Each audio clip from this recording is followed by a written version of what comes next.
Yay, everyone! Daddy's back. Woo, man. Back again for one of these, the Springboard Plancha podcast, here to talk about tonight's Smackdown coming from Brooklyn, which is always a good place for wrestling shows.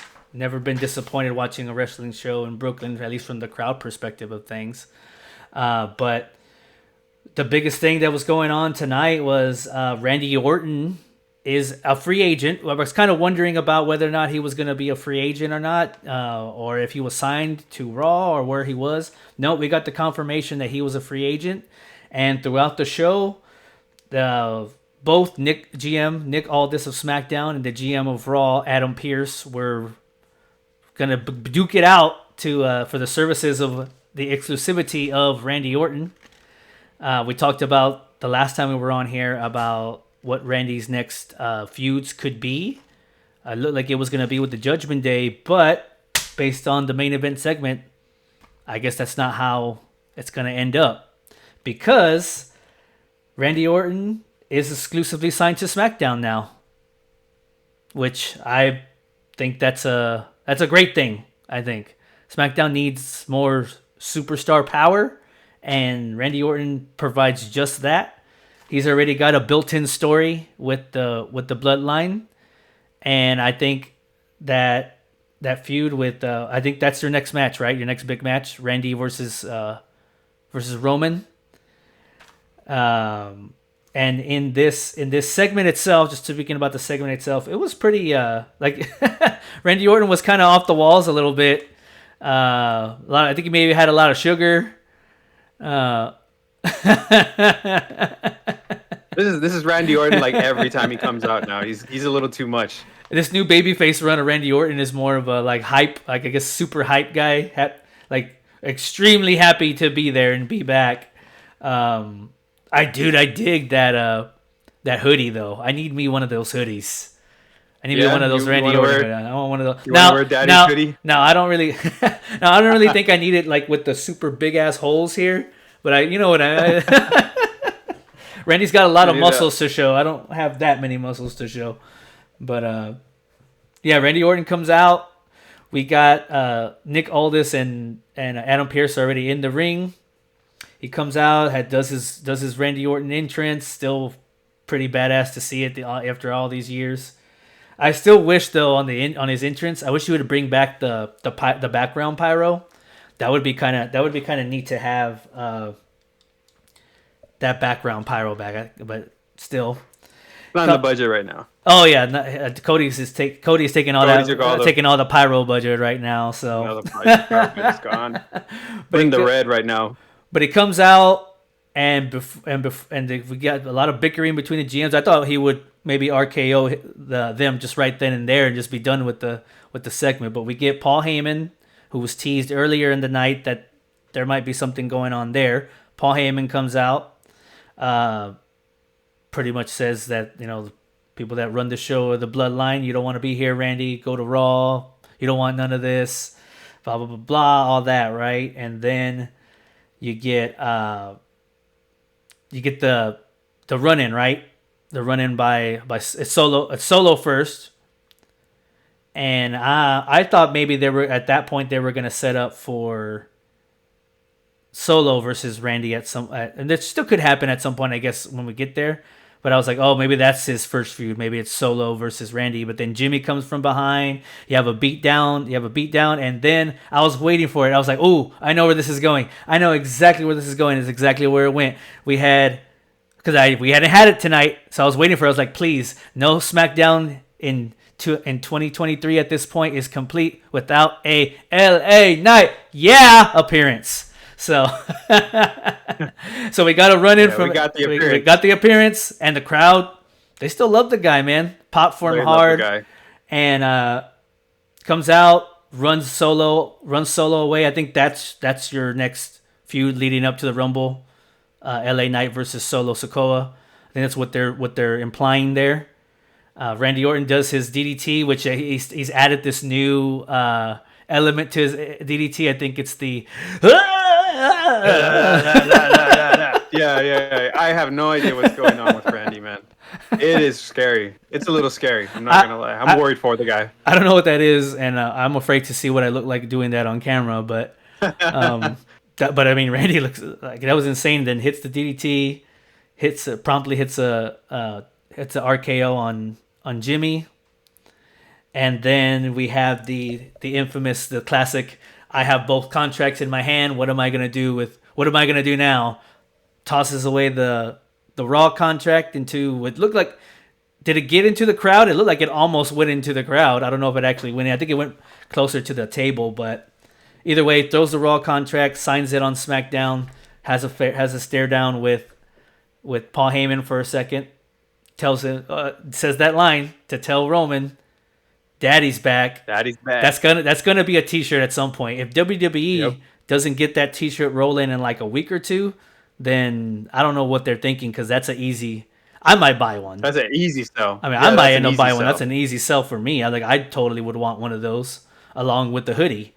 And then I was thinking, I was like, we have a little bit. We have like at least like 4 minutes left after he says that. Like something else is gonna happen, and it happened really quick. Just a quick quick RKO to GM Nick Aldis. Oh yeah. And that's just, I didn't see that coming. That was out of nowhere for sure. that was out of nowhere. But that's a classic. I mean, these things with the GMs and whatnot in the ring at the same time, almost 9 times out of 10, they always end with someone taking a with someone taking a hit or a bump or something.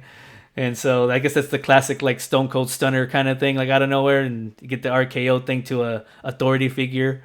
I don't think Yeah, did you see Nick Aldis? It looked kind of weird because he looked like he didn't like. I didn't know it was coming because Nick Aldis looked like he wanted to grab Randy's hand, and Randy was still kind of doing his thing. He was just like, yeah, Yeah. pointing at him, And I was like, oh, it's not gonna happen. I was like, he wants to raise his hands to be, Yeah, like to and say so he like to gets say him. like yeah. I just didn't see it coming at all. Yeah, but it was good to see. I've been interested to see if, in any way, if they were going to use Nick Aldis in any kind of physical manner, because the guy can still go. Like less than 6 months ago, he was wrestling in Impact. So I don't know if they have any plans in the future to use Nick Aldis in any in-ring work. But I guess what remains to be seen. But at least he took a bump, took a big one. Two RKOs, so that's already A+ in that segment. But and then we also end that segment with Paul Heyman picking up the phone and dialing Roman Reigns. Yeah. And I think that's where we're headed. I think we're headed for Randy Orton versus Roman. I would assume probably at the Rumble. I think that's your Rumble. Rumble match for the makes for sense. the title. And Yeah, that absolutely makes sense. And we did get not on the show but online. We did get Roman's next appearances on SmackDown. I think the next one is in 2 weeks, I think in 2 weeks. To the 2 or 3 weeks, he'll be on back on SmackDown. I think that's where you're gonna be able to set this up for the Rumble. But yeah, Randy Orton's on SmackDown. Personally, I think that's a great thing. I think they needed superstar power, and they got it in Randy Orton. And they needed a big credible threat to Roman, and they got one. Once again, I don't think he'll beat him, but it's a credible, believable challenger to Roman to get him to the Rumble, and then he can move on to WrestleMania for Roman at least. But what do you? Yeah. So what are your thoughts on Randy Orton going to SmackDown? Is that what you would have wanted to see, or would you want to see something different? Yeah, because I absolutely think Randy belongs on SmackDown at this point because the show was really lukewarm in totality because you don't have Roman there, which the show is already going to be like lower end without the head of the table there. Like WWE's like best asset is not on the show because he doesn't make as many appearances anymore. That's a great point. Then you have a quasi complete bloodline. And they didn't really have any segments at all either. And then you don't have LA Knight either, who's their other big ticket item right now. So you got 4 matches. Good talent, but nothing that's too exciting.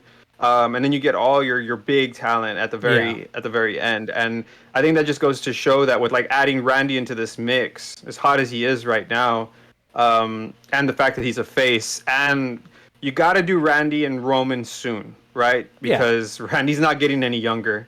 And he's also not getting any more sober because he's this guy is a little scary now at this point. Oh my goodness, he's. I wrote down, like there's too much going on with him. He's doing it to the crowd. He's doing it like all the time. Well, and I will say this too, that WWE doesn't have a bad mark for weed use anymore. So. I mean, if it's what state were we? That could explain a little bit. We were in New York. I don't think New York. I'm not sure if it's legal in New York or if it's recreational or if it's. I don't know what the laws are. I know that. Leave it in the comments, guys. I know. Yeah, let me know in the comments if New York is illegal, wheat is a green state or not. But I know for a fact that I'll say for a fact, but based on what I've seen, is that if you're in the state. And it's legal there. I mean, you could technically do it, so you could do it back. They could do it backstage, and I don't think, if it's legal in the state, why not, right? I mean, if you obtained it legally, but I don't know. I know he's a pothead. I know that for sure.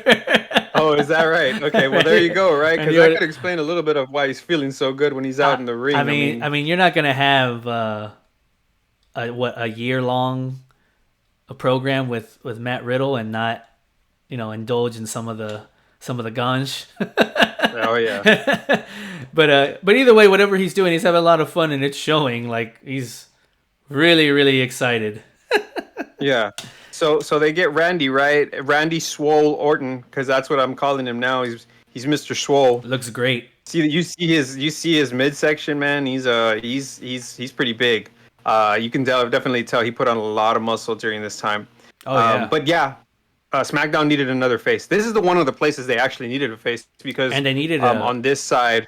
Yeah, and they needed a big one, and they got it, like a credible thing. Getting KO, that's I mean nothing against Kevin Owens, but he's a star, but he's not like that mega making money star kind of thing. Yeah. I hope that's not. And he's also done Roman. Yeah, he's already done Roman twice. And so bringing Kevin over, although it was good, it's not that champion. And then you're right. Like we've already seen that like 3 different times twice. Over the last 3 years. Okay, yeah, 3 times. Yeah, over the last 3 years, right? We've seen it plenty of times. It's not the time to bring it back again. And so you need something that hasn't happened yet with a big name, and they got it Randy Orton. So. Now he's exclusive to Fridays, and that should make Fridays a little bit more interesting, especially by what you said. Without Roman being there every week, they have to have some kind of a presence there, and I think they got that with Randy on this one. So good stuff there. Yeah. A good way to do it. Like I like that they didn't do just Randy's on SmackDown now. Like that's it. He's just on SmackDown now. They actually did like I actually had a plot for it, and they had a little bit of a story for it. So I thought that was kind of cool. So no Randy on Monday. That's it. That Judgment. Yeah. So that Judgment Day segment was a one-off, and we're done. And now he moves on to SmackDown. So we are also going to move on to the rest of the show, which this show I think was kind of based on really two big stories for most of the show. It was either Damage Control stuff or it was Randy Orton and Bloodline stuff. That's typically what SmackDown chooses, 1 or 2 directions and kind of just runs with it throughout most of the show. We started off with that Damage Control in-ring segment without Bayley. No Bayley present. No Bayley present for that. And it was made evident in commentary. Where's Bayley? Where's she at? Then you had the baby faces, the collaborative of the baby faces minus Becky, because I guess we're back to just she's on Raw now. Again, she's moving on. So you had the 3 other ladies, Bianca, Charlotte, and Shotzi. And I mean, feel free to fill me in on this promo a little bit because I was listening to it. I didn't necessarily see it, but it sounded like it was your typical back and forth. They had a brawl, and then that was it. Feel free to tell me. Bianca feel free to go into ring. more. Yeah. Feel free to go into more context about it. Yeah, Bianca opens up in the ring. Obviously, we get the women version of Judgment Day, right? You can't open a segment without Damage Control now at this point too either. So Damage Control comes in, and I think it's really interesting. An interesting wrinkle, right? Like something maybe they didn't really anticipate, but Dakota is going to be having to do a lot more mic work because her other three members don't speak fluent English. That's a great point. So we have, yeah, so she's getting a lot of so she's the mouthpiece. promo work. Yeah. Yeah, especially without Bayley in the mix now too, because if they are planning on letting Bayley move away from Damage Control at some point in the future, Dakota is going to be that mouthpiece for the group. That is a great point. And so we get Dakota's like obnoxious promo, and then you get the girls coming in. I was kind of laughing a little bit because I was like, Asuka, she's over there dancing. I was like, what does she remind me of? She kind of reminds me of like the way she dances is like those, I don't know, like she like a masseuse or something that's just kind of like in the spa. Like, I don't know, it's just like a weird old lady dance. I don't know what she's doing anymore, but it's kind of funny. There's a lot of hand movement stuff, so it's really animated. But she's the then elder you get of the Shotzi, group. right? Yeah, she's the eldest of the group, right? And in her ability to try to like be really out there, I think that it just kind of looks a little funny sometimes. Yeah. But you get Shotzi. She struggles on the promo. I think she struggles a little bit on her promo. It sounded a little forced. And then she even Charlotte was like thrown off. She was like, "Wait, we're getting in the ring now." So Shotzi just kind of says something and doesn't come off clean, and then she jumps in the ring, and you get your typical brawl. Yeah. And then it was really important to note that Bayley's not there. So they're playing a really interesting angle with Bayley that's going to help turn her face most likely, and it's the bully angle, right? They're bullying her now, and this is going to draw sympathy. They really are. Sympathy for Bayley, right? Like everybody's feeling sad for her. No matter what she does, it's not good enough. She gets in there. She tries to help out her friends. Her friends don't want her anymore. Yeah. Like you said last time, right? She's that friend that just wants to be part of the group, and they're all kicking her out. They're all turning her backs on her. Yeah. And the crowd is going to eat that up. That's the only way they're going to like legitimately feel sorry for Bayley and allow her to turn heel. Yeah. I'm sorry, allow her to turn face. No, right? She's already heel. So because she didn't do anything wrong other than just lose the match, but she did it defending every single member in that cage. She did it like she took bullets for all of them, and the thanks that she got for it was no thanks. So so it leads to them going back to the back, and there's Bayley. Now there's Bayley, and Bayley telling him, "Why didn't you tell me y'all were gonna go out there? Like I could have helped." And you had the bickering back and forth, or it was about to start, and then they cut it off because the match that's set up in that segment also is the main event match that would be Bianca versus Kairi Sane for the first time ever, and it would also be billed as Kairi's return, in-ring singles return. Up until this point, she's only had tag matches or the War Games match, and so I thought that was a nice way to set that up, and that's a good matchup. I like fresh matchups that we haven't seen before, and I feel like, correct me if I'm wrong, but I looked through the match card. There was only 4 matches on this card, but every single one was one that hasn't happened before. It was a fresh new match. Good call up. None of these. I mean, I guess unless if you want to count as KO, KO hasn't even had a match against like Austin Theory, and I don't think KO's gone against a Waller before, right? No, not 1-on-1 at least.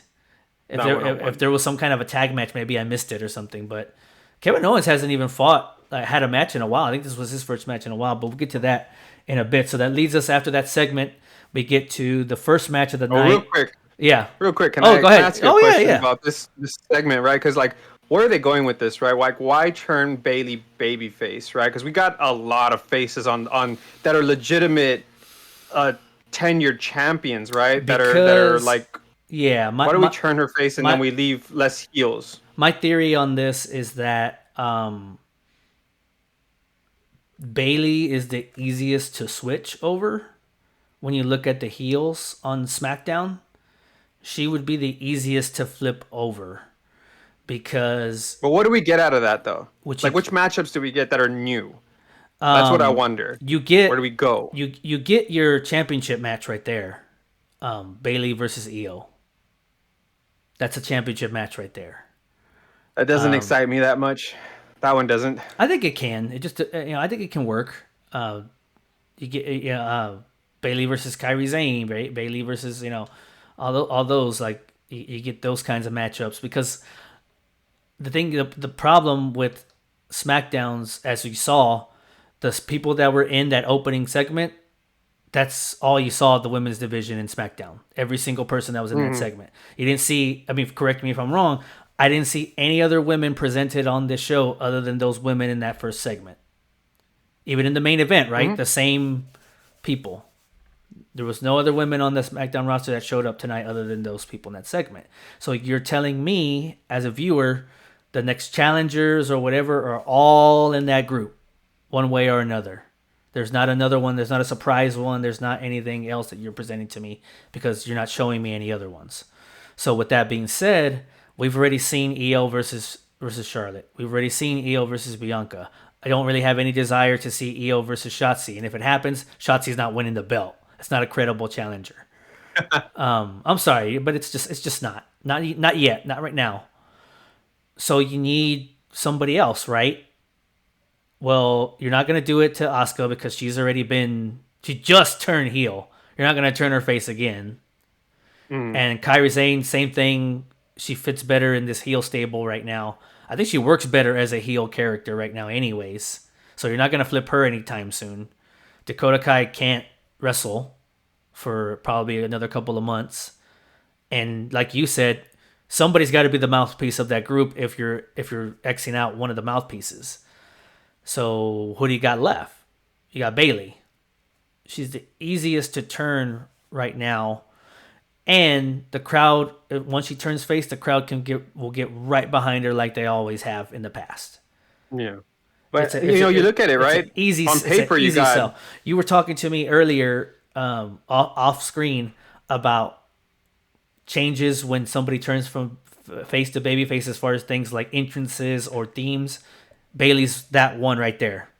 If you take Bailey from where she's at right now, process it right, turn her face, and she comes out with the hugger gimmick, with the arm flailing tube guys and that the dance party song kind of thing. Dude, the crowd will eat that. That's one that yes, you would change the presentation if she goes back to being a face because then you'll have all those people remember all those good warm times, and it'll be good. That's how you really make bring babyface back in a big way. Like imagine a WrestleMania. I don't know if that's the WrestleMania match that they're gonna have, but if it is, all the arm flailing tube guys coming out, Bailey's coming out with her ponytail again. She'd have to grow her hair out, but you know what I mean. Like that's the presentation that you bring out. That's an opportunity to do something like that. But obviously, that's where they're headed. I mean, I don't know where else they're headed with this if it's not Bailey eventually getting completely turned on. I can't imagine her turning back into the hugger though. Like now, where she's currently at, I can't imagine her doing that. Now, I'm not saying that needs to be a new, the thing that she goes being forward again, but for that initial babyface turn to bring that out, okay, that would be kind of cool to see. And then after that, if she wants to do, just a different kind of babyface run, I think that's fine. Yeah. But that's a good way to get people to be like, oh shit, because people actually naturally love Bailey. There's not, like they'll cheer for her if she's a face, and they'll cheer for her if she's not. People just love Bailey, especially international. Like even when she goes overseas, like they sing songs to her and shit. Sing song to her and shit, and it's like I remember that when they just love I want to know that song, right? Hey Bailey, yeah. Yeah. But look at what you have though. Look at what you end up with. You have Charlotte, who's a face. You have Bianca, who's a face, and then you have Bailey, who's going to be a face. Mm-hmm. And then you're going to have the other competition be Dakota, Io, and then Kairi, right? Yeah. Asuka's in the mix as well, but Obviously, Asuka's Yeah. wrestled the three of those 'Cause girls millions of times. Yeah. So the only new matchups you really get are three girls that are not very credible. Like, I'm Well, sorry, that Ego's a champ, but she's well, that, not there, right? She's well not that's in that what, stratosphere well of that's where the other what, girls yeah. are. Well, that's what I'm saying. That maybe this gets you to the Rumble, and then the winner of the Rumble gets mixed into the SmackDown stuff. I don't know who that's going to be yet, but maybe that person goes after the SmackDown title or the women's title instead of the the women's world title, to kind of add an extra piece to the SmackDown women's roster, because those are your main competitors and contenders that you saw tonight. All the rest of the women on the SmackDown roster are mid-carders, in my opinion. And that's not a bad thing. Doesn't mean that they can build up eventually, but you're not going to get there between now and WrestleMania, in my opinion, with any of those other people that we didn't see tonight. You can with maybe somebody from Raw, like one of those winning the Rumble and not staying on Raw and going to SmackDown instead. Possibility, right? I don't know. But I just don't know what else do you do with the SmackDown women's division. It's where else I do know you what go you with do. it? You turn Bianca. You turn Bianca heel. How about that one? I can see that, but they're not presenting it like that right now. They're just not. Yeah, it's not now, And but it would be shocking. It would be amazingly that's shocking. something And she has never worked as a heel before. that's something you can keep in your back pocket. But right now, right away, that's not something that you're gonna shoot. That you get massive shock value out of it, but then I want to understand, like, well, why? But I felt like for a while we were kind of leaning towards it, but they've definitely gone away from it and just kept her. I think because they're saving her for something else. Whether or not it comes to fruition, I guess it's going to be seen.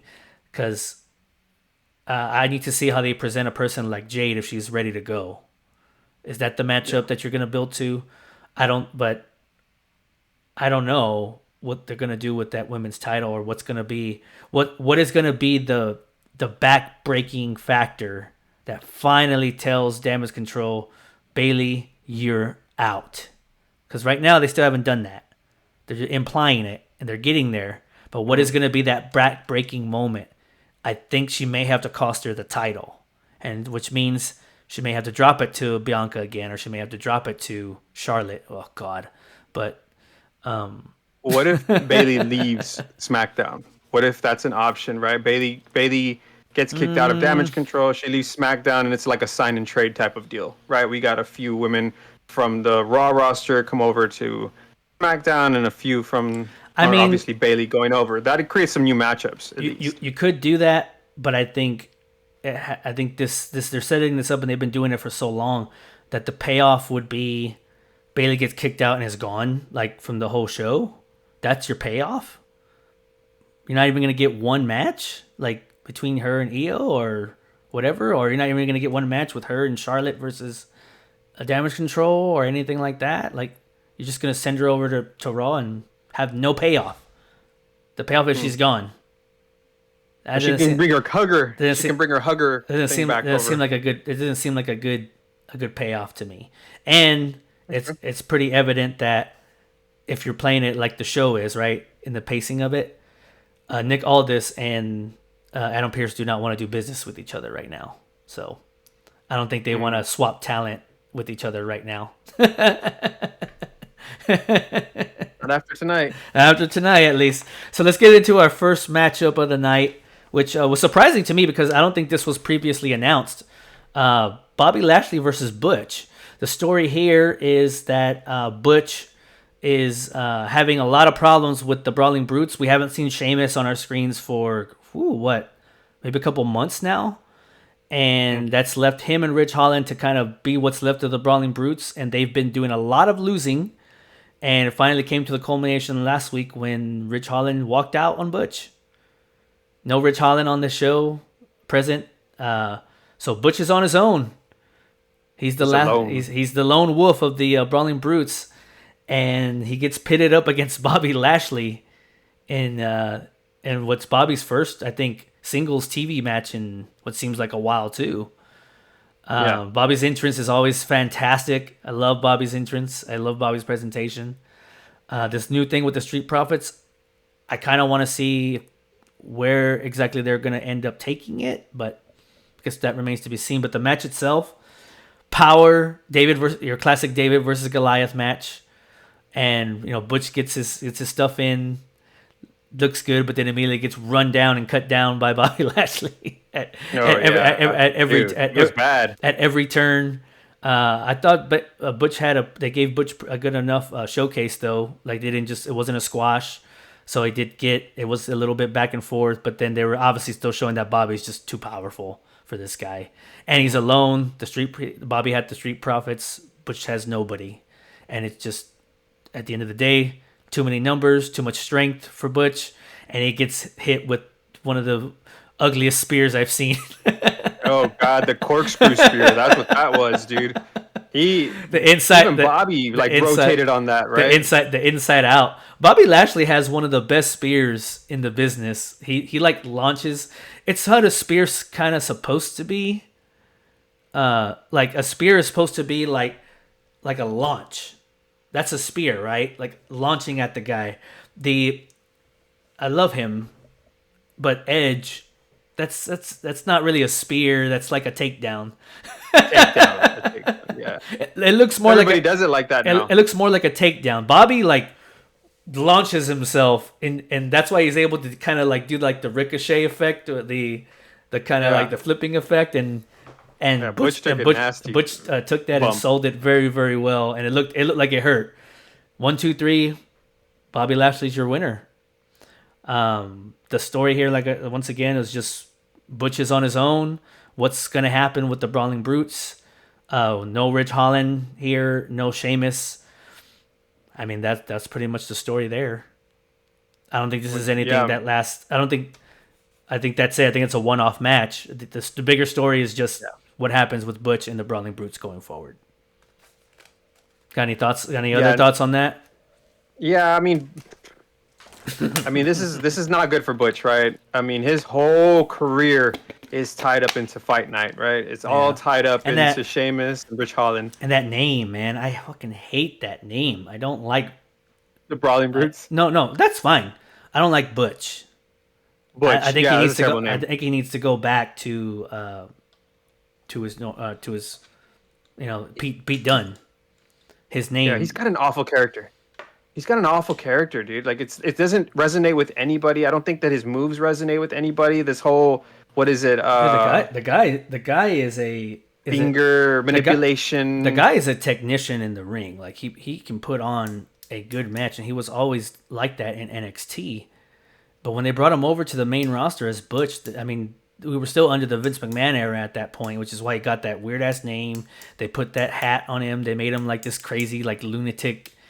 He's a crazy lunatic. He's a terrible gimmick. Crazy lunatic Irish kid, and it didn't work. And once Triple H took over, I thought they were gonna change it, but they just tweaked it a little bit, and you got to showcase a little bit more of his in-ring work. But maybe this is the ascension back to Pete Dunne. This Butch without the Brawling Brutes, Butch is not needed, but I can still be Pete Dunne and do something here. But I don't know if that's where they're gonna go with it, but I think he can be Pete Dunne at AEW at this point, because I think that's what's going to end up happening. I don't see a long-term career for him. To be completely honest, Sheamus doesn't need him. And Sheamus can do solos competition. He's a big character at this point. And as much as they've buried Butch's career, or they attached it so tightly to this Brawling Brutes faction, honestly, man, he's not credible on his own. He's not credible on his own. People don't resonate with his lunatic character. He's not going to get the crowd this way. It might be one of those Cody situations where you have to leave and come back. I don't think that it's not for lack of talent. Like like you said, he was a big piece coming over from NXT. Like he had a lot of talent. I think he won a tournament, right? Like to get here. So he's showcased his skills before.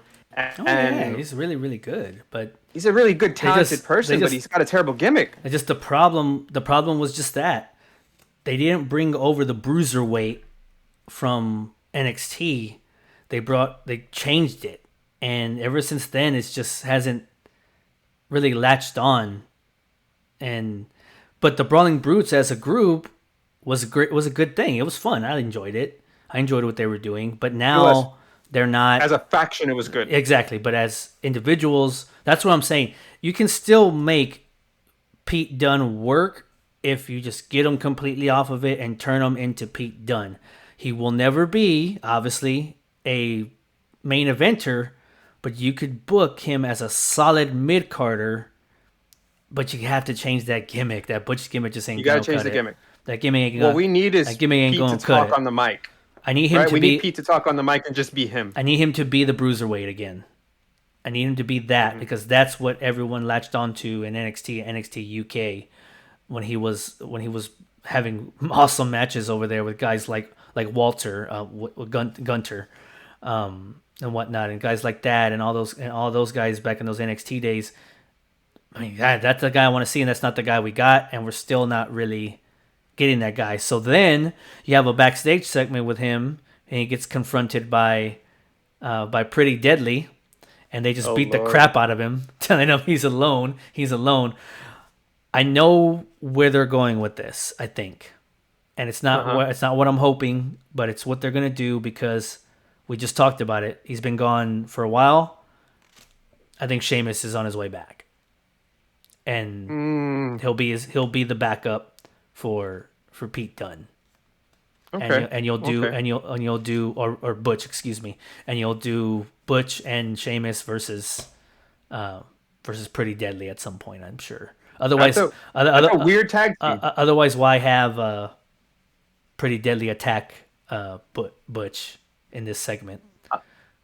I thought it was going to be the other member, right? I thought Rich Holland was going to come to his rescue. Like, he didn't even show up. We had our problems. Yeah, it's like we had our problems, but I'm not going to let these guys beat up my tag team partner. Because if you run the Sheamus angle, I mean, I don't know. I guess it could work. Sheamus is tagged with nearly everybody in the WWE at this point, so he's definitely helped get guys over. But I think Sheamus Butch is kind of weird. I think it's a waste of Sheamus's talent. I think he's still a good singles competitor. Now, I will say something about Pretty Deadly though. Keep an eye out for these guys. They have something. They have something a little bit extra that everybody else doesn't have. Oh yeah. And they're a good-looking tag team, and they have some charisma. Oh, yeah. Yes. That's gonna creep up on people. Their character work and their in-ring work is good. Mm-hmm. Their characters are these real flamboyant guys, and they play those, and they're your classic definition of chicken shit heels, but they play it very well. And tonight they weren't, but then again they were up to, they outnumbered the other guy. Like, this was just a straight up beatdown. Like, that was about the most vicious that I've seen Pretty Deadly be since they came on the main roster. Like, they were just vicious. They took him out and left him there, was yelling at him, "You're alone." Like, damn. Yeah. I was like, this is a little bit of a different side of Pretty Deadly than what I've seen, and I like it. They're using that same. They're using the same gimmick that Fandango and Tyler Breeze use, which was kind of sorta. They're kind of using the same gimmick. It's a little bit of a play on that with their own kind of flavor to it, but yeah, it has similarities to that. Because of the flavor, it's working, right? I think because of the flavor, I think that's what's working. I think these guys are bigger. I think they're a little bit taller. I think they have some really good in-ring work, and I think that we're talking about Sheamus and Butch, but that just doesn't interest me as much as I would say Pretty Deadly. Pretty Deadly is pretty interesting to me. And it's like I've said before, they are a tag team, which is what you want if you're trying to build a tag team division. You want more established tag teams than just put them together and now they're a tag team kind of things. And I think you're starting to get that.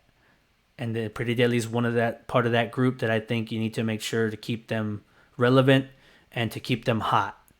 And right now, that's a way to do it.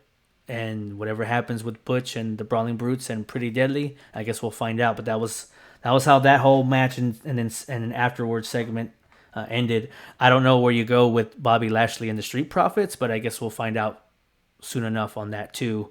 He's got the tournament coming up. We'll get into that too.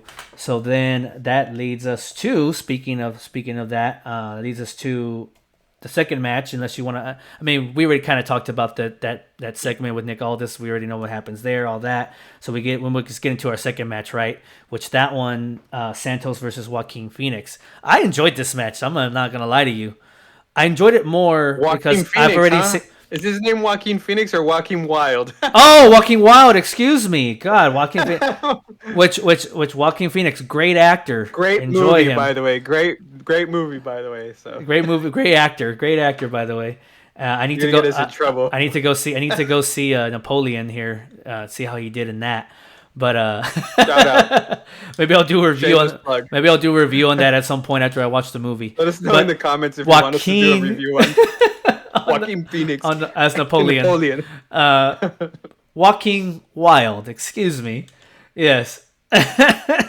Joaquin Wild versus Santos Escobar. I enjoyed this match mostly because I haven't really seen anything of Joaquin Wild. I know they've had some tag matches here and there, but I felt like I can't remember what he looks like in the ring or how he is. And this was a good one-on-one showcase match, I thought, for him. This was a lucha style kind of match, which is always fun. And I mean, he hit everything clean.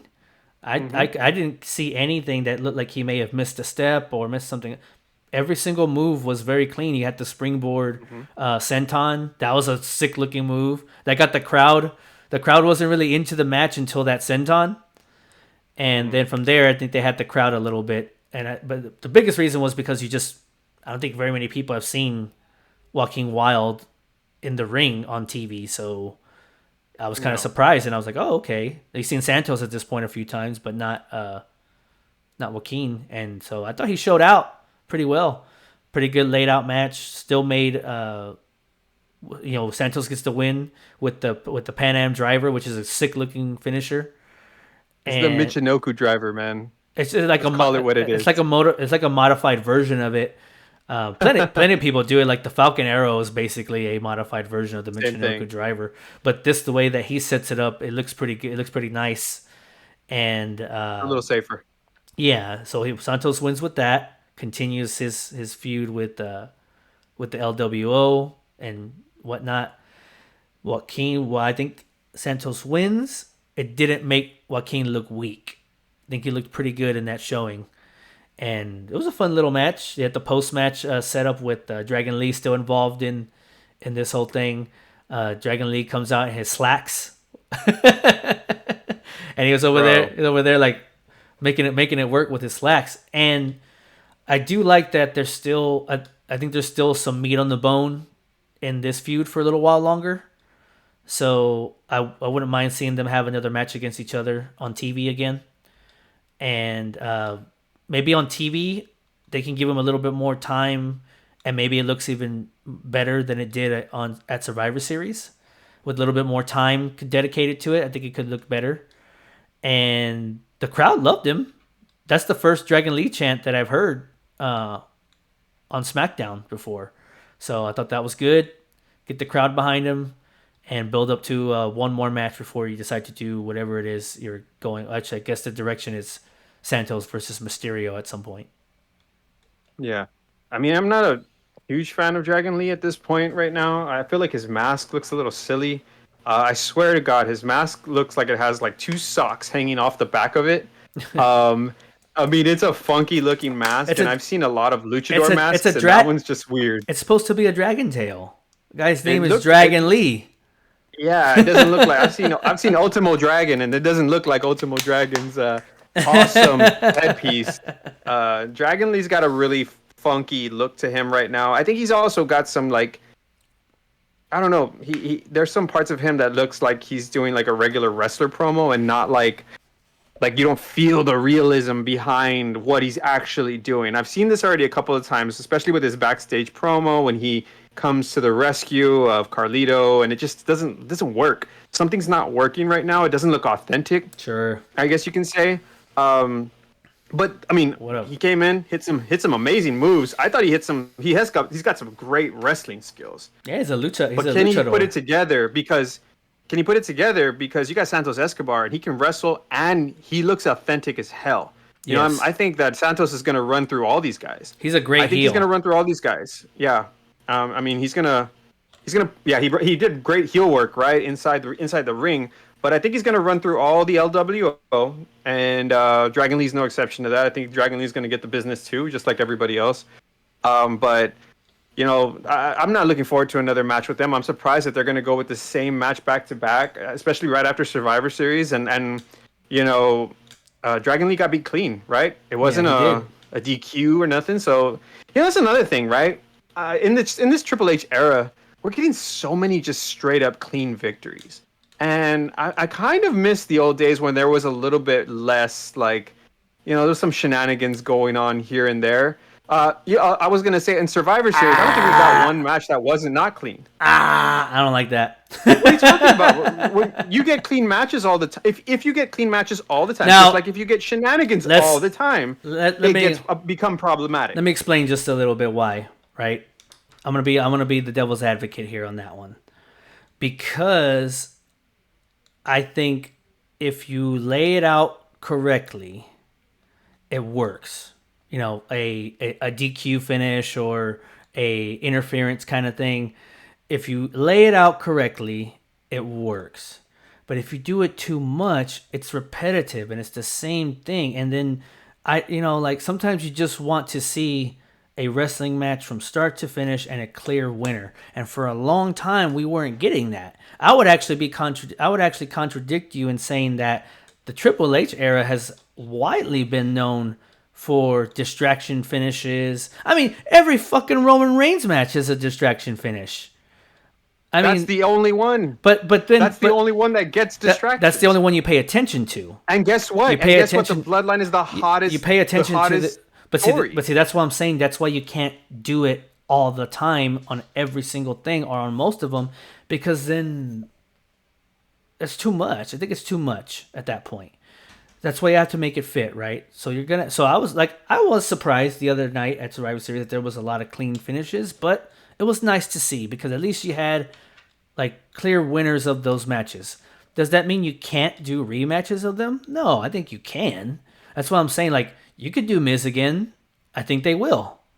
You can do Dragon Lee again. I think they will. And I wouldn't be surprised. If we get 2 wins clean back to back. Oh, then you're done. Bored by that. Then you're done. No, I'm not going to be bored with that because I know they can put on a good match together. I'm all about good matches.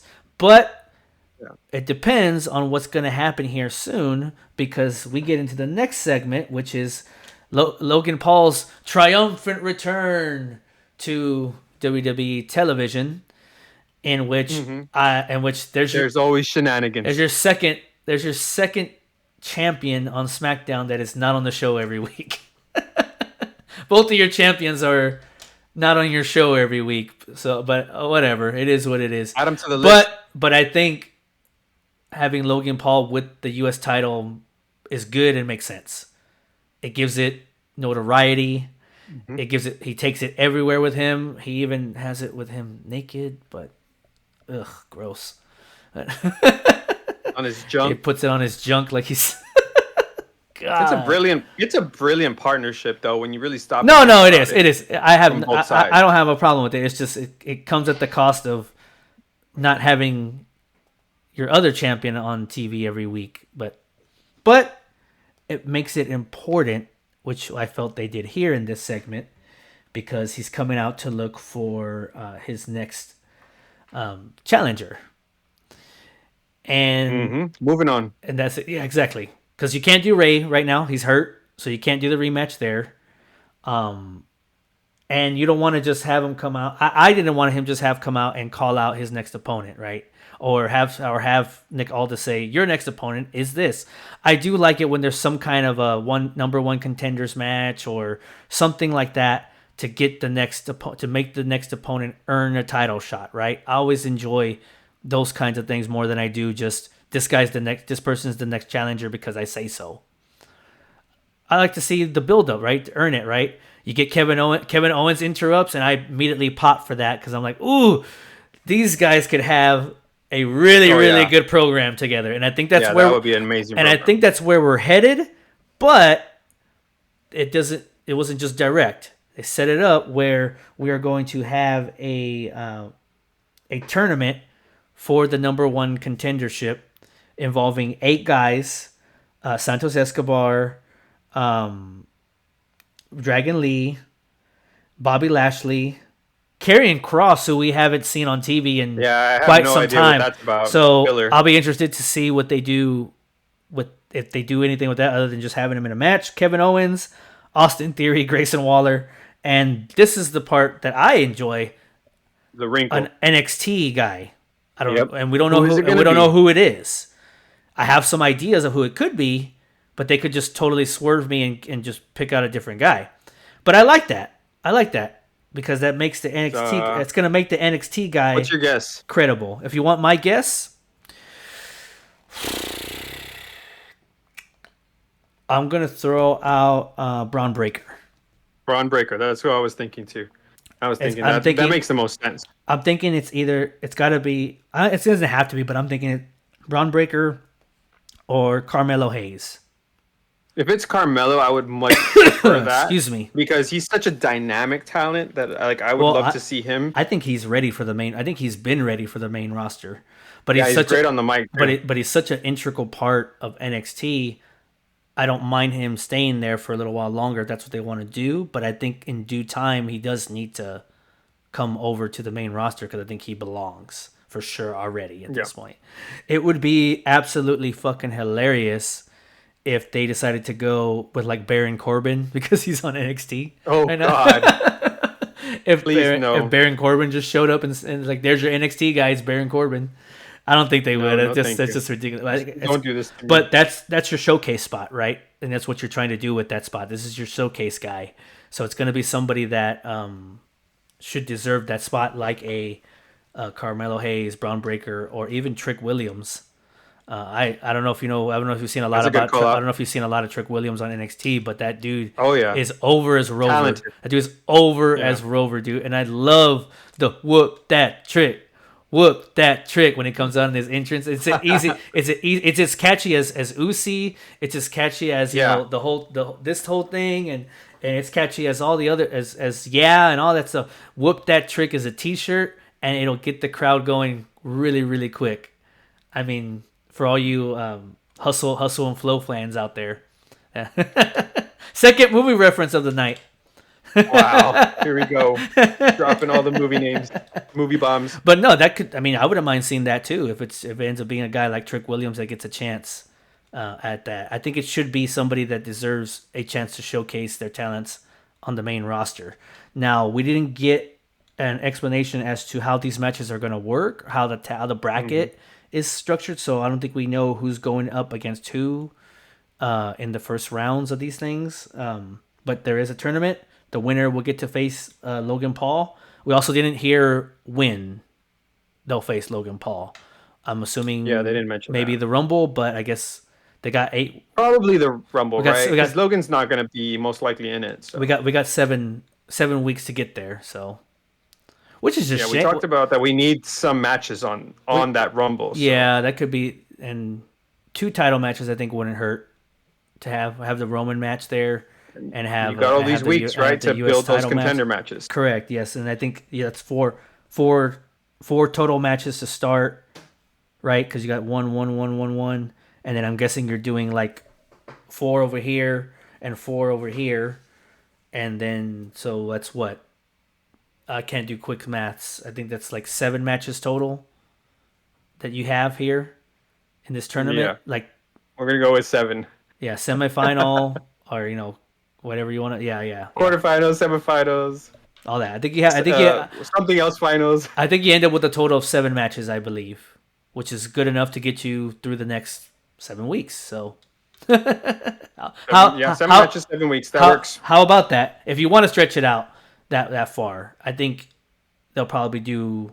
They didn't even announce that they're going to have any next week, right? Like this was just an announcement of the tournament. No, they did. It's going to start next week. The tournament. Oh, it is. Next week. Oh, okay, cool. Yeah. All right, cool. I must have missed that, or I must have not paid attention to that. I'm sorry. What's your prediction? Who takes the tournament? Well, can you tell me what matchups we're getting next week? So I know it's Santos and Dragon Lee again.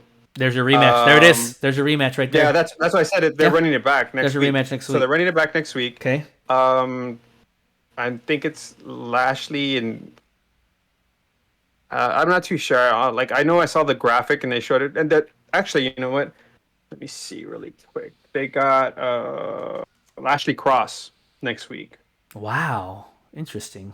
Yeah, weird, super weird. So any kind of predictions? I already know you got the winning. NXT guy. Yeah, you know who's winning that one, right?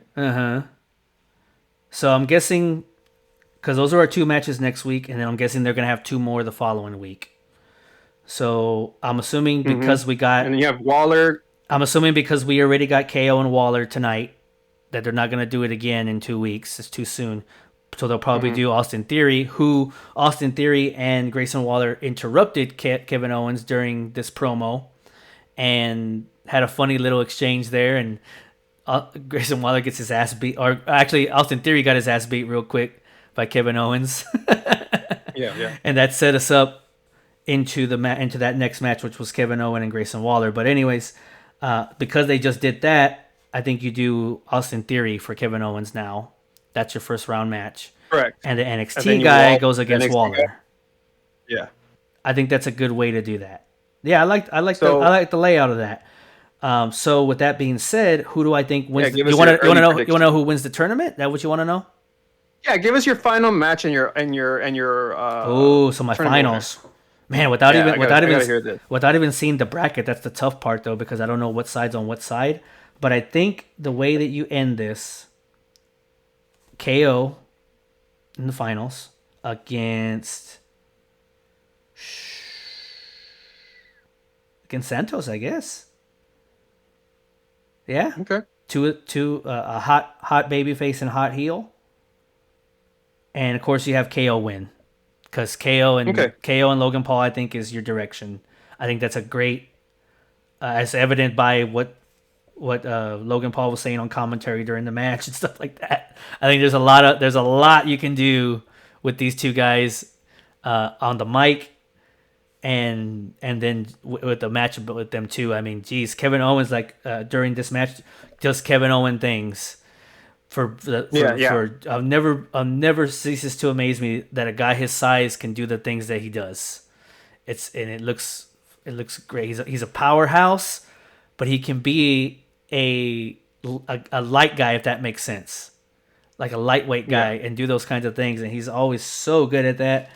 But the way that he won this match tonight was kind of interesting. He won with just a roll up, but I guess because he had a bunch of shenanigans from Austin Theory. You also had the threat of Logan Paul on commentary that could play a part into it. So maybe it was just one of those, I got to get this match over with before the numbers get against me kind of thing. You roll up Grayson Waller. I don't think it does anything to Grayson Waller, although the Grayson Waller character at this point, I'm not really sure. The guy can't wrestle very good. No, he's not a very good wrestler. There was several botches during the match too. He's really dry and not fluid. But Kevin Owens, even Logan said it too. Man, that I always love seeing like the frog splash onto the floor. It always looks really ugly. Yeah. That looks stiff, really bad. It looks so good though. Like, and then of course the senton bomb. Every time Kevin Owens does it, he has one of the cleanest looking senton bombs. No stunners tonight. No KO power bombs tonight. Just a roll up. All right, cool. Kevin Owens wins, sets him up to whenever I'm guessing his first match is probably not going to be till 2 weeks from now, into this tournament. I got KO winning the tournament too, right? Yeah. But when I look at the contenders, I think that you use this space in the final match to build up the NXT talent. See, that was so I actually got the NXT talent going all the way to the finals, almost there, and then KO gets the win. But I do see Santos winning the first match, but I see him losing to maybe like Bobby Lashley in the second one. All these guys that are gonna lose, that we think that should win, they all have side stories going on, so they're all capable of having shenanigans causing their losses. Yeah, we need. Yeah. Because you need to keep this in mind, right? that there's only 7 matches in this tournament, right? 2 on this side and 2 on this side. And so, depending on how you lay out the brackets, how you're going to get the winners there to these other matches, right? So if you have Santos winning one, he's going to be in the semi. And if you have KO winning one, he's going to be in a semi too. Yeah, Bobby Lashley winning, he's going to be in a semi. And you have KO and Bobby Lashley on the same side of the bracket, and then you're going to have Santos in the NXT with like Waller, right? On the same side. So Yeah. Okay. So that way you have so then your semifinal KO and Bobby Lashley. So then for you, your semifinal matches would be like a Bobby versus KO and Santos versus NXT guy. And the NXT guy getting the win there and going up against KO for that. Two wins, right? So one win over. I was this close to saying that myself because I do think if you're throwing the NXT guy in there, then maybe you should have him win a couple. But I think even winning one would be okay. And even if he lost to Santos, I think you could still showcase him very well. But Santos still has a storyline going. He doesn't need to get a win here. But it also depends to me. It also depends to me on what you're doing with this NXT guy too. To me, it depends on who it is. If it's Braun Breaker, then I think you do take him to the finals. If it's Carmelo Hayes, maybe not. Because then it's going to be Braun Breaker for sure. Then because then KO versus Carmelo Hayes is a face versus face for the finals. I'm not sure. Well, it could work because either way, the winner of the tournament has to be a face, in my opinion. Mm-hmm. Because you can't really have a heel versus heel for the title. It just doesn't make sense. So yeah, maybe that's where you go with it, so that way, no matter what the outcome is, it's a face, and it gives you the feeling that the NXT guy could beat Kevin Owens because, he has a chance, right? Because we all know the heels aren't winning this tournament. At least to my knowledge. No, I don't think so either. And every single person on here, with the exception of Kevin Owens, is a heel. I mean, I guess if you want to count Bobby Lashley as he was a face tonight, that's for sure. The crowd was cheering. They loved him tonight. Yelling for him. So, but I think he's been portrayed more as a heel kind of character lately. But he might be one of those guys that lives in that, what do you like to call it? The quasi heel space, as you like. Because he's so loved, right? You like to call it. So, but true baby faces right now, Kevin Owens is the only one. Oh, Dragon Lee, excuse me. But Dragon Lee's not winning this tournament, so yeah, he's gonna lose to Santos next week. What's up? Quick. We'll probably have to. All right, so minor technical difficulties. Sorry about that, but to end on the KO and Grayson Waller thing, the best thing I think that came out of it was the match. Not so much the match itself, but what was going on within the match with the commentary. The commentary was the best part. Logan Paul, I think, was just shooting off the hip, if you want my honest opinion. I don't think this was a scripted commentary. I don't think he was getting a lot of things shot to his ear. I think it was just Logan Paul talking because he comes off, because he probably is a douchebag. And so and so they just say douchebaggy things, Logan Paul, and that's exactly what he did. And he made a lot of fat jokes to Kevin Owens. Oh, my goodness. A lot of fat jokes. And the guy's not even fat. I mean, he's just big, but he's not fat, good Lord.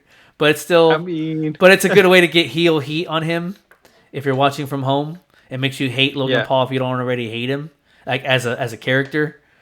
And so I guess it makes sense, but I don't think they told him what to say to his ear. I think they just told him just talk mess. Did you catch what he said? Say Logan Paul things. Tell me what he said exactly. He called him Humpty Dumpty of the WWE. Gee, and then I caught that.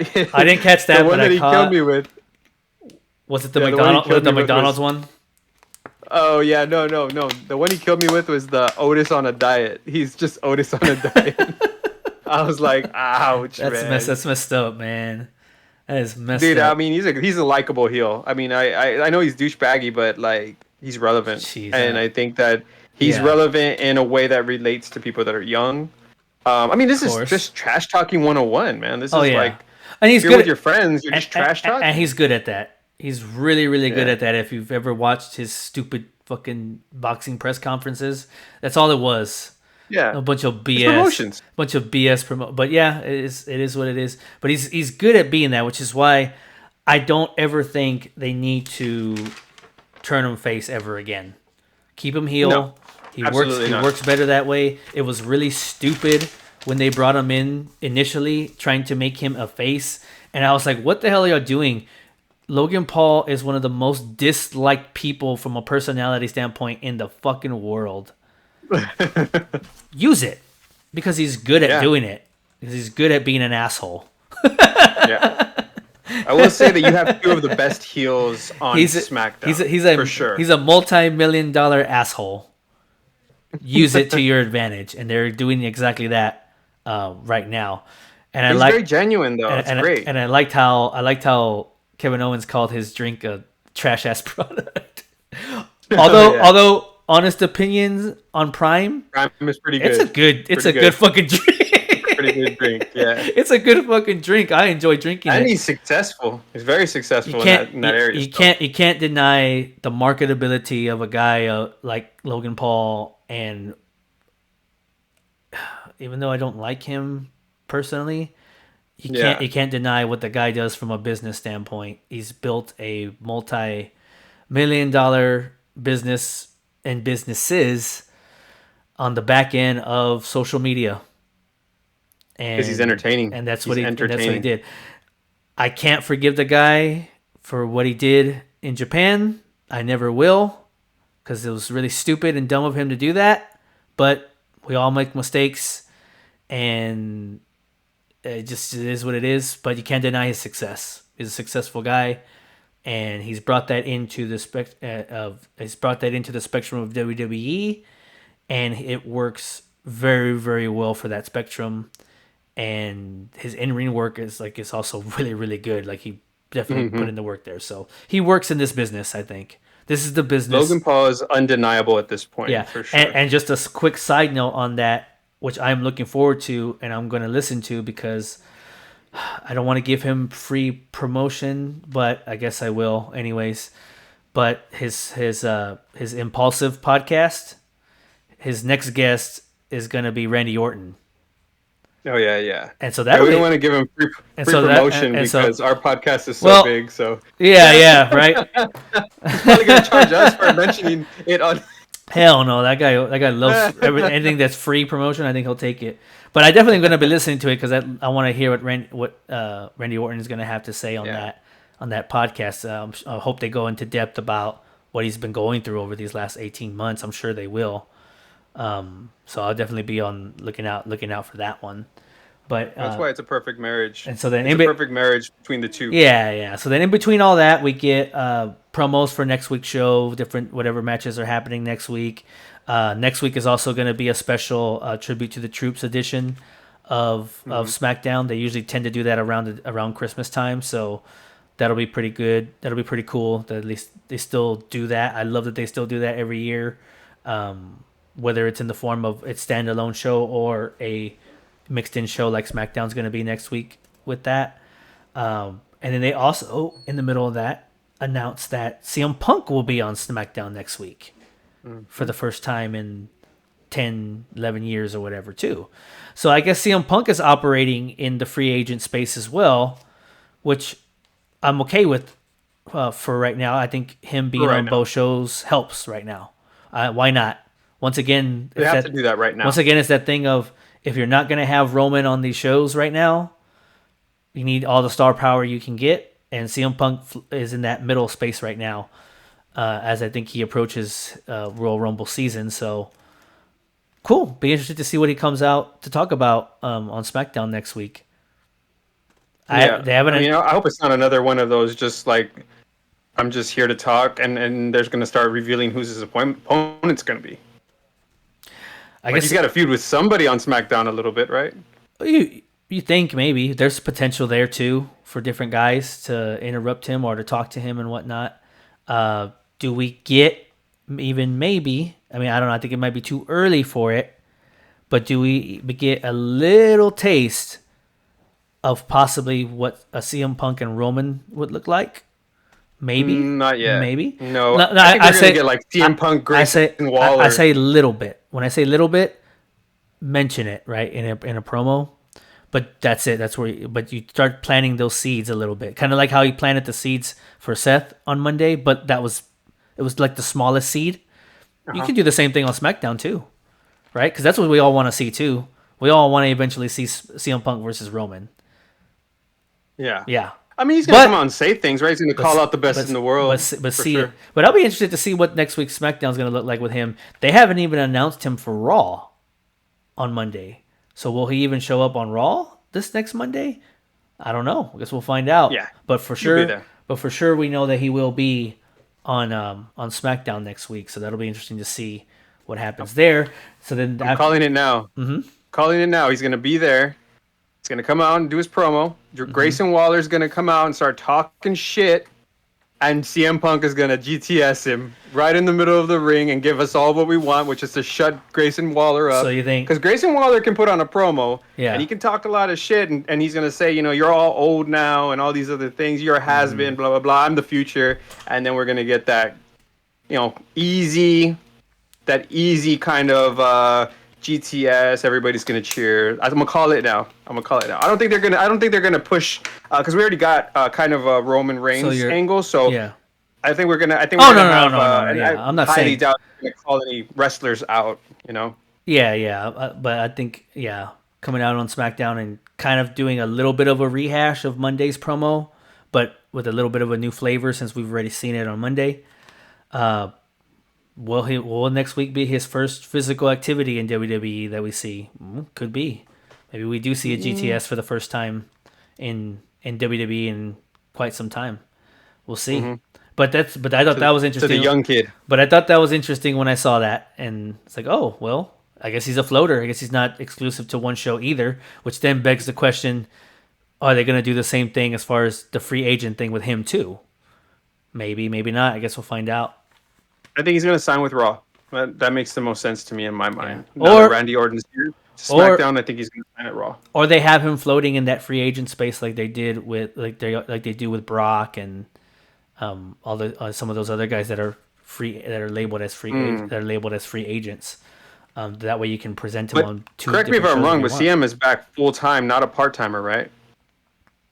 Ooh, that's a great question. That has not been confirmed. Wrestling in the ring, I would assume part-time. As far as being a presence on TV, ooh, that's a great question. I guess we'll just have to find out because I don't know. None of the details of his contract or anything have been leaked or discussed other than the fact that I think he's got a 3-year deal, but no money amounts or no what the terms of his, like how many events he's scheduled for.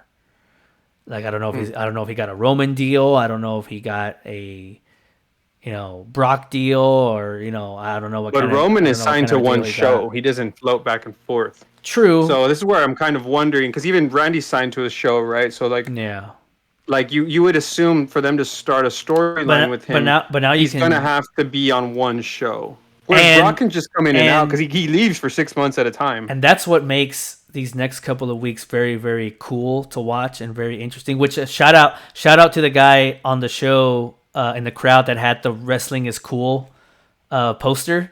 I was like, because it's cool. Just a straight up wrestling is cool. Like it really, really is. It's really, really cool. And especially around this time of the year when we start getting to the Royal Rumble and you start playing these. Who's going to win it? Who are the favorites? Who's going to do it? At first we all thought it's definitely going to be Cody again. But now with the CM Punk in the mix, that could change. Mm-hmm. You could easily have CM Punk winning the Rumble, right? And still have a way have a way of Cody to get to Roman. But yeah, so I don't know, right? Who knows what's going to happen? There's not to me I feel like there's not a clear-cut winner of the Rumble anymore. I think you can go many different directions with it. at this point. So CM Punk just adds this wrinkle to. But as far as whether or not he's full time or part time, I guess we're gonna have to find out as we continue to watch, see how many times he shows up and what he actually does. Is he gonna have a TV match at some point? Is he not? Is he only gonna be a special attraction?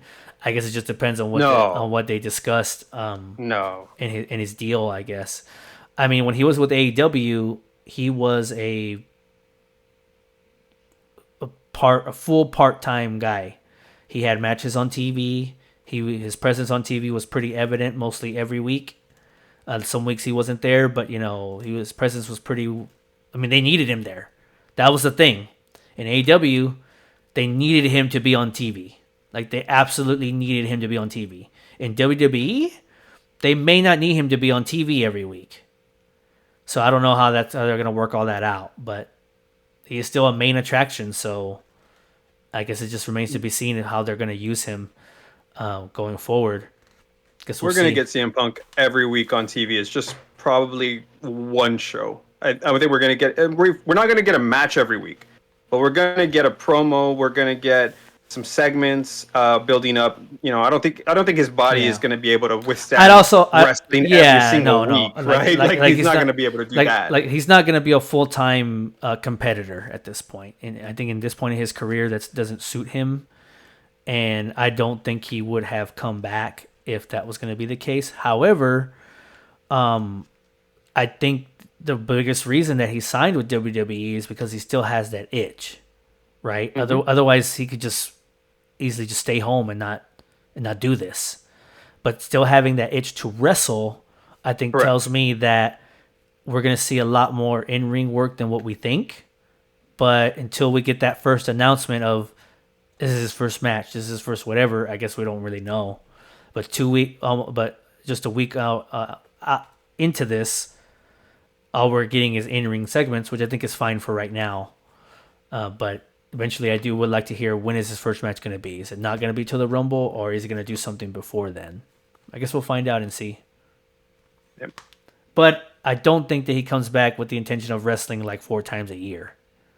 I think we're going to see more than that. No. Yeah. You don't get a pop like that with CM Punk. The most views ever in WWE, and then you just don't use him. Like, I don't think you don't do that. Like, he's not going to be Brock Lesnar, where you see him which kudos to Brock Lesnar for his 2023. He was on TV a lot more than what I thought he would be, and had a lot more matches than I thought he would in this year. But you know what I mean? Like, he has a set amount, and that's about it, and then that's all you get. And I don't think CM Punk's going to work in that space. I think he's going to do a little bit more. That's very hard space to work in general, right? Only Brock can pull that off. Honestly, that's how I feel about it, because he's the beast, right? Mm-hmm. Only he can pull off like that. I can just disappear, come back, and then disappear again. Like, I don't think that's a special attraction. Like, I don't think that's what this is. But I guess we'll find out as we go forward. So, anyways, we got one more match, and that's the main event match of the night, which is Bianca Belair versus Kairi Sane. It's Kairi's first singles in-ring match in over 3 years.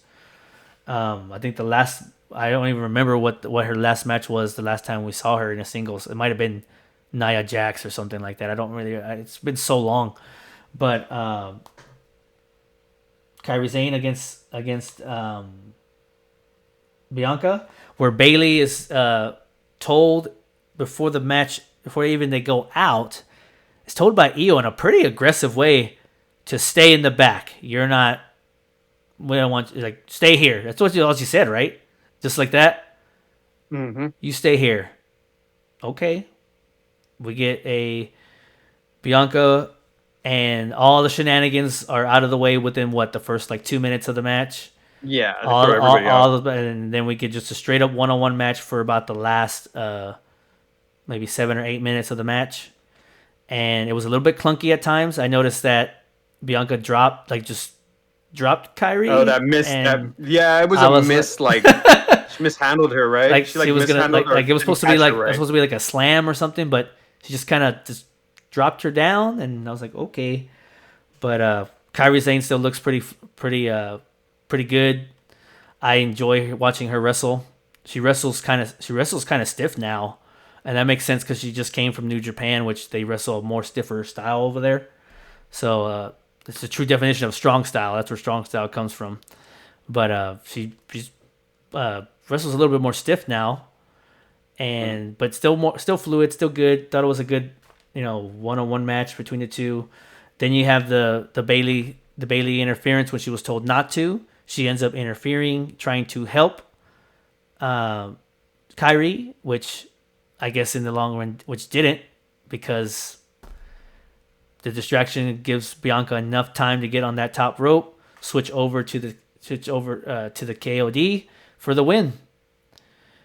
And we do not get the insane elbow, which I always love seeing. We did not get an insane elbow tonight, but Kairi Sane loses in her return singles match. As she should. You just needed it. You needed to do it because this is furthering the story of that Bailey is not working out in Damage Control because she was told not to come out. Not that would have made a difference. I think Bianca up until that point was in full control of that match, anyways. But she interfered when she was told not to, and her interference did not help Kyrie win the match. So that's going to lead into further dissension in my opinion. I mean, how much further do you need to go at this point, right? Like, we've got everything already, and we're just doing the same thing again and again. We're rehashing the same thing of they want to kick her out. Yeah, I think we're just about right there on third base. We're getting ready to go. We're getting ready for that one last base hit to take us from third to home. I think we're right there, and maybe even as early as next week. I mean, it could happen as early as next week, I think. I think they might stretch it out just a little bit more. I think, like I said, the end game here is to have Bailey accidentally, not on purpose, cost Io the title. I think that's the straw that broke the camel's back, right? I mean, yeah, I guess if you need more, right? Like you said, there's already a lot of the catalyst to losing the big time match at Survivor Series, costing Kyrie her singles match. But I think, but then I don't know if you put the belt back on Bianca, unless compelling, unless you're saving her for a big time match at WrestleMania for that title, then yes. But otherwise. That's a tough one, but either way, you are headed towards eventually Bailey getting kicked out one way or another here, and that's what this match pretty much was used for. It was used for that, and it was used to probably give Bianca one more one-on-one shot with Io at some point here soon. I think you're gonna have Bailey. You're gonna have Bianca versus Io sometime soon here again. Bianca winning. I think that's where you're headed. Yeah, I don't know. This is a really weird space because I think that Bianca, Charlotte, all the faces, Bailey, everybody, they can cut really good promos, and then you have the girls from Damage Control that struggle with the language barrier, right? And this is a problem because you really don't get compelling stories. And I think, I want to say, for me, I don't watch wrestling to see it as a competitive sport, right? I see this as I don't care about clean matches. What I care about is story. Is this drama? Is this story good, right? And the problem is when you have those language barriers, you can't really get a good promo between Io and Charlotte, for instance, to really drive those narratives of it's really kind of hard to get behind Cowdy, right? When she you don't really have that back and forth exchange to make it personal. I'll give you an example, like Seth and Matt Riddle, for instance, right? How they got you interested in the story on a personal level, right? So you can't get those things out of these storylines, and this is why I'm kind of off of Damage Control already, because outside of Dakota, you really can't get too much. too much story out of them, and that's what Bayley was there for. Bayley made them legitimate. She gave them story. She was the mouthpiece, and they were their lackeys, right? And now the lackeys have become sort of like the main show, and I don't think this is going to work in the long run, right? So to your point, you know, the belt's going to come off of Io at some point, which is most likely what's going to happen. But where does it go? Probably to Bianca. She's kind of like the hot person right now. She just won a match against Coyote. She just was the captain of War Games. So, you know, she's going to hold the belt. I'm not super excited for Bianca right now. But it's not her fault. It's because she's not getting good programs. But that's not her fault either, because she doesn't have a compelling storyline. The only people she can have compelling storylines with are her friends. So, like, you know, outside of that and Bayley, but, you know, she could have a really good personal program with Charlotte, right? She could have a really good. Yeah, well, that's why they've gone. I mean, that's why Damage Control has been the main piece of this whole entire thing, which is why it is something that's going to have to end sooner than later, so that way you can start separating all these people into individual spaces.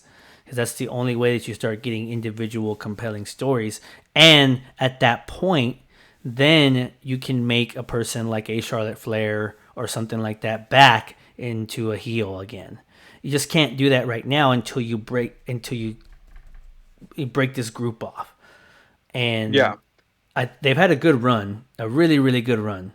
But if you are what you're headed to, if you're going to get rid of Bayley from it, the group is not long to stay together for that much longer. But I think that was the goal. I think that was the goal anyways. So I think you're headed in the right direction. And if you get it all kind of in place and going before WrestleMania, then I think it still works. And I think you could still use the other people on SmackDown for other things. But that's the issue. The SmackDown women's roster has issues. And I don't want to see Damage Control at Mania. They have to fix it somehow, but it's gonna take some time. But eventually, that group is gonna have to completely dissolve, and everyone's gonna have to go do their individual things. Now, it doesn't mean that you can't make tag teams from some of these. Like, I would still like to see the Kabuki Warriors back together again. Too. You know, just Asuka and Kairi just by themselves going on a tag title run again or something like that on their own. Because Lord knows the women's tag team division needs some credible people there too. But until you break that group up, this is what you're going to get until you do that. But I think this is the way to do it, and this is the way you get there. You got to break who we all know the main centerpiece of Damage Control is. That's Bayley. Once you break that, then you start putting into place the dissolving of the group, I think. So I think that's where we're headed. So overall, I mean, it's kind of crazy now that I think about it. At first, we really didn't think this show was that interesting, but I guess we had a lot of interesting things to say about it. But overall, a lot of critiques. Overall, the show I gave it a C plus. It was kind of in the middle. Good. Yeah, I think I'm close to you. I'll probably give it a C. Yeah, about a C plus. I think the matches on here were hit or miss. Some decent matches on here, some just kind of average okay matches in here. And in the segments, I think this is where the show was at. I think the show was built in the segments, in like the in-ring segments and whatnot. Of course, your main event was another, like your true main event was a segment, and that was a pretty good one. But would I go out of my way to go back and watch this show again? Probably not. No. Isn't that one of those shows? It was a filler show. Yeah, it's exactly what it was. It was a filler show, but it did set up some things for the future. Starting next week, we got the tournament. We got CM Punk coming next week, so maybe next week's show will be a little bit more compelling. It's just kind of what happens when your champion isn't on the show every week, and that's one of your main selling points of the show. He's already beaten everybody on the show. That's one of your selling points is that bloodline, and when he's not on the show every week, you have to find different ways to make it work. But at the same time, those stories are not as compelling as that big one. It just is what it is. So you're gonna get a lot of these filler feel type of shows. So still good enough, gets us through to to next week, and we'll see how it goes on Monday. But pretty average, so not too bad. But we'll be back here on Monday. Got any final? I don't know if you have any final thoughts, Cheese, about anything else before we take off here. Before we ride off into the sunset. Yeah, there's not too much to go off of here, right? We got Randy Orton, Roman Reigns coming down the pipeline.